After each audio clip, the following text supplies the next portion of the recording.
there's one thing you should know about that lake, what could be maybe a big game changer.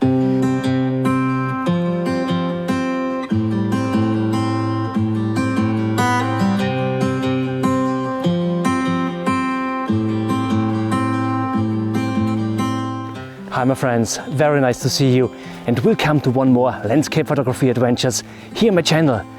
It's a fantastic afternoon here in this beautiful woodland, and to be honest, I'm parking round about 2 minutes behind me, and in another 3 or 4 minutes in front of me there is a fantastic lake, and I've been there already for so many times over the last 20 years or so, maybe longer, and multiple times a year, so I've been here really so many times. But the thing is, I've never got out a really great composition, or I never found any composition there, to be honest. So it is that beautiful, but it is that difficult to find a composition there. And so if you have watched my videos for the last weeks or even for the last 2 months or so, you know that I had a little accident. So I have an injury at my knee, and the problem is here I can't walk all too much.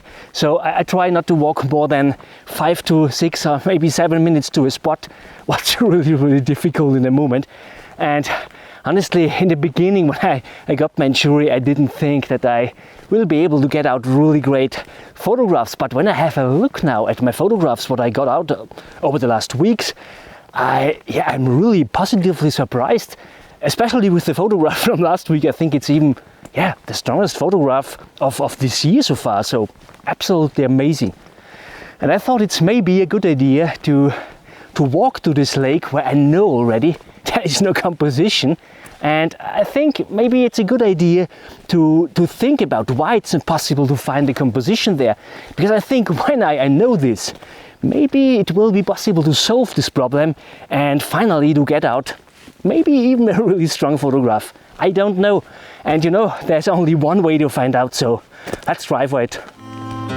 When you came over, my heart was on its way out. I wasn't sober and I was thinking out loud. So I think there's one thing you should know about that lake, what could be maybe a big game changer. So there is no water at the lake.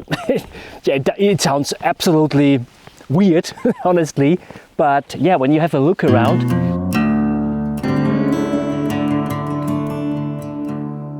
it looks amazing. I mean, it looks like on another planet, to be honest. And the water always disappears over the winter. This is normal here, so it's not a usual kind of lake, what we usually know. But the water disappears and it comes again in spring. And yeah, we have already late spring, but we anyway don't have water here, what I didn't expect, to be honest. So yeah, it's really a big game changer, and I still have no idea what to photograph. But anyway, that's really interesting. So I would say I will have a look at my opportunities here, look for composition, and yeah, amazing, it's really interesting. So let's have a look.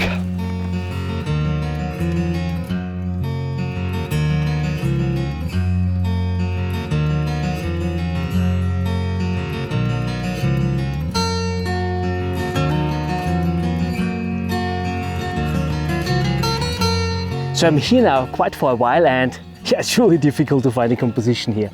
It is amazing, but it's really that beautiful. I mean, a lake without water, amazing. And I found at least one composition here with this nice mountain face here in the distance. It is nicely accentuated with the snow coverage here at the right hand side. It looks really pretty good, and also, I mean, the conditions are not the best. We have clear sky. But anyway, I like these trees here illuminated from the side. They glow a little bit out here, and that gets a really nice contrast there. So I'm just waiting here now for the right clouds up there in the sky, and yeah, we will expose them. It's a really simple composition. There's not much to explain. I tried different compositions with taking in the lake as well. I mean, the ground of the lake here without the water, and also without just cutting it at the trees. And to be honest, I'm quite not sure about these two. I think the one without the lake is quite a little bit more simple, and yeah, what looks not all too bad with the green and the blue up here. These are analog colors what match really well. But we also have this green here in the ground here of the lake, what also really supports here the colors. So yeah, I'm not sure. We have this mountain face here at the right to frame our image, and also this tree here at the left hand side what also frames our image a little bit. So from a technical side, I don't use any filters or so. I just have my 24 to 70 millimeters lens on here. It's just the only one lens I have with me. I don't have a second body with me, and also other lenses because of my knee situation. And yeah, I like the light currently in the moment up on the mountain. So I would say, let's make the click.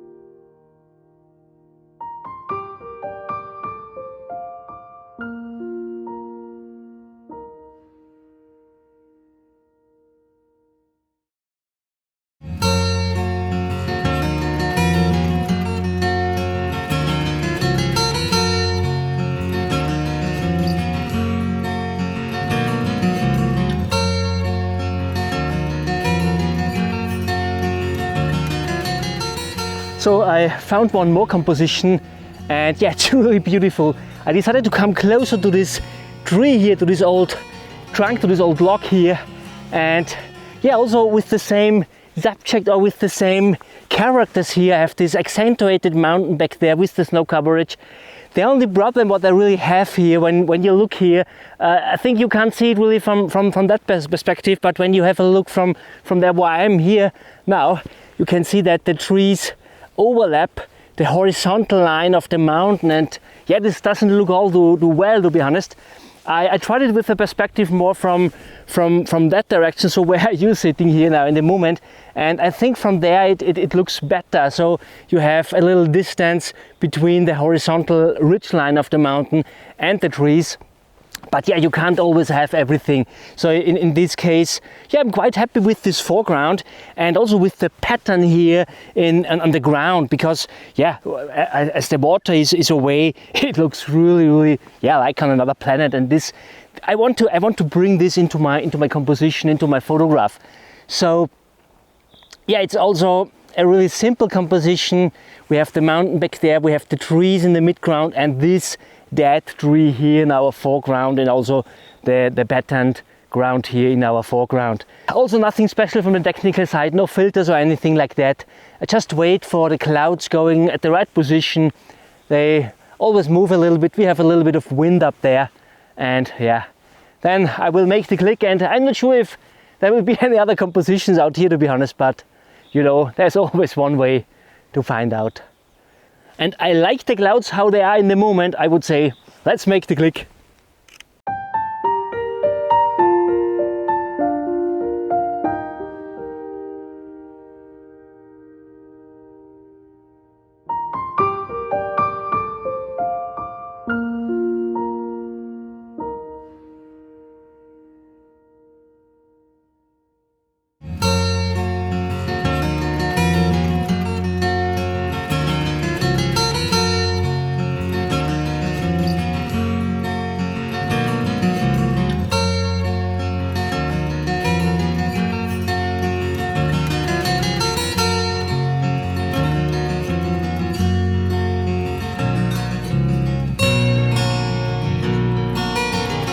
Yeah, it was really a fantastic afternoon out there, and finally I didn't look for another composition, to be honest.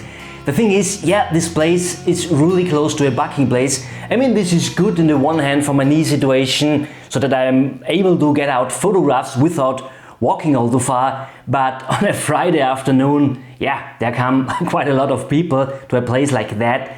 And this ended up in getting footprints everywhere on the ground, and to be honest, I also do hard with getting into connection to concentrate on a story for a photograph when I'm surrounded by people. And as there came always more and more people, I decided to end my photography day. And the story is maybe even the most important part in landscape photography. At least when it comes down to art history photography, what I usually prefer over taking just photos of reality. And if you shouldn't know what art history photography is, I will link you a video up there in the corner. And on location I mentioned that I was not really happy with the conditions. I had preferred to get softer light. I saw a story there, but I was not 100% concentrated due to some people around me. So what I saw was a dead tree lying in a kind of desert, and you guessed it already, there is usually no soft light in a desert. It would at least not convey that typical desert feeling. So I had a look again at the composition, and I found out that the harsh light even adds to the composition. So when we look here, these hard shadows at the left bottom builds a fantastic balance to the cloud up there, and it also supports to lead our viewers' eyes into the scene, what's really important, especially for this composition. And I will tell you more about that in a minute.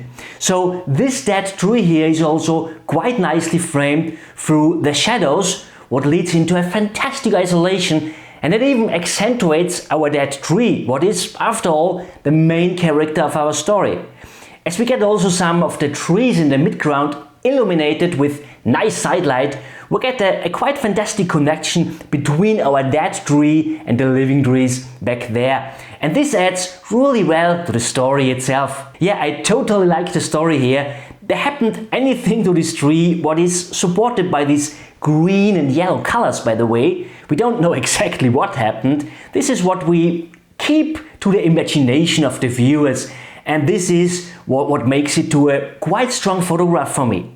On location I mentioned these overlapping trees there at the ridgeline on the mountain, and I think I could even come away with that, as it evokes a tiny bit of uncomfortableness at the viewers, what adds to the story here obviously. The story even lives from uncomfortableness. Same with these distracting branches here at the left. I thought about cropping in, to be honest, but I decided to let them there, as it also adds to the story. So yes, I'm really happy with this one. And yeah, I mean, it is something special. We don't have water here, and also the tree lies exactly at the right position. I mean, if there should come water in again, it would flow away anywhere, we don't know. So yeah, I'm really happy with this one. And the question is now, why wasn't it possible for me to get out a great composition over more than 20 years now? Good question, isn't it? And what I think is, when we look around there, it looks just fantastic. It even would look better with a little bit of water, by the way. But the thing is, there are no clear characters at that place for a vista shot. There's just a lake surrounded by trees and mountains. And so there's not really an outstanding subject there. Photographing without a subject is generally possible. I made already a video about that. So if you shouldn't know how to take photographs without a subject, I will link you the video up there. So I could get away with the subject matter, but the biggest problem at that place is there are simply no vanishing points. So it is quite difficult to lead the viewer's eyes around, to build up a supporting flow, and also to create relations between all the characters, what is quite a main requirement to tell a story obviously. So this first image I took, this in that panoramic style, it works because we get at least a vanishing area to the frame. The tree at the left as well as the mountain at the right frame the image, and this makes the mountain face in the distance to our vanishing area of the composition. I say vanishing area because there is not really a clear vanishing point to see. I mean, it is an okay shot, it is technically clean, it is balanced, it conveys even a feeling of tranquility, but there is simply missing a strong story.